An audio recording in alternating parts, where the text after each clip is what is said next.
चलिए, आज मेरा जो कंटेंट है ये सोशल भी है और फैमिली बेस्ड भी है। तो ऐसा है कि एक युवती जो है, पति का महत्व है, कंटेंट है पति का महत्व है। एक युवती जो है बगीचे में बहुत गुस्से से बैठी हुई थी और बैठी हुई थी, उनके पास एक बुजुर्ग महिला भी बैठी हुई थी। युवती बड़ी परेशान थी, बुजुर्ग महिला से रहा नहीं गया और उसने पूछा कि बताओ तुम्हारे परेशानी का कारण क्या है। वैसे ही युवती जो है गुस्से में अपने पति के सारी गलतियों को बताना शुरू कर दिया। बुजुर्ग महिला जो थी मंद मंद मुस्कुराते हुए बोली कि बेटी, क्या तुम बता सकती हो कि तुम्हारे घर का नौकर कौन है। युवती जो है बड़ी हैरानी से पूछी कि माता जी, आप ऐसा क्यों पूछ रहे हैं, ऐसा क्यों हमसे जानना चाह रहे हैं। बुजुर्ग ने तुरंत ही कहा कि तुम्हारे घर की सारी ज़रूरतों का ध्यान रख कर उनको पूरा कौन करता है। युवती ने तुरंत उत्तर दिया, मेरे पति। बुजुर्ग ने कहा, तुम्हारे खाने पीने की और पहनने ओढ़ने की ज़रूरतें सारी कौन पूरा करता है। युवती ने कहा, मेरे पति। बुजुर्ग ने फिर पूछा, तुम्हारे और तुम्हारे बच्चों की किसी बात की कमी ना हो, उनका भविष्य सुरक्षित रहे, इसके लिए हमेशा चिंतित कौन रहता है। युवती ने कहा, मेरे पति। बुजुर्ग महिला ने फिर पूछा कि सुबह से शाम तक कुछ रुपयों के लिए बाहर वालों की और अपने अधिकारियों की खरी खोटी कौन सुनता है।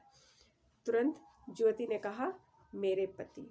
सब जगह उसके लिए जो है, उसके गुजर बहन का जो है व्यवस्था कौन कर रहा है, उसके पति। फिर भी अपने पति को ही दोष पे दोष लगाए जा रही है। यही है दुनिया दोस्तों। बुजुर्ग ने पूछा, परेशानी और गम में तुम्हारा साथ कौन देता है। युवती ने कहा, मेरे पति।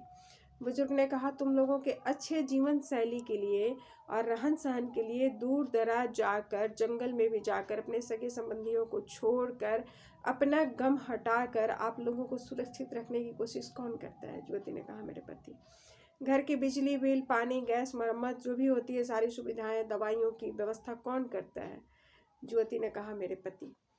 किराया घर का कौन देता है। युवती ने कहा, मेरे पति। मनोरंजन, भविष्य के लिए चिंता, बैंक, बीमा, LIC, ऑफिस जैसे जो भी कमियां हो, इसकी पूर्ति कौन करता है, इसके लिए सारी जिम्मेदारी कौन उठाता है।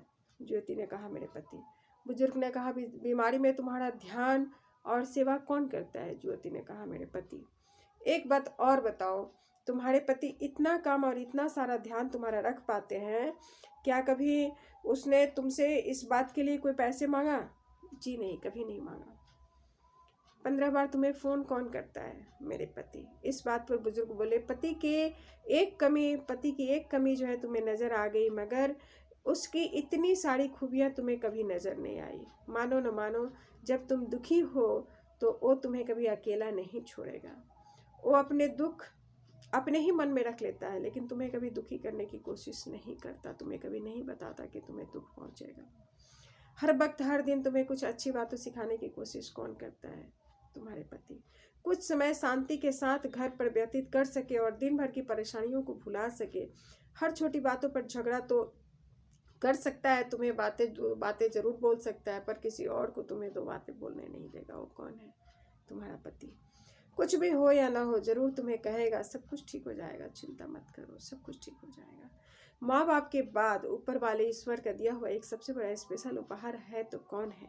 वो है पति। इसलिए उसकी उपयोगिता को समझें। वो आपको आर्थिक रूप से मजबूत करना चाहता है, आपको शारीरिक रूप से मजबूत करना चाहता है, आपको मानसिक रूप से मजबूत करना चाहता है।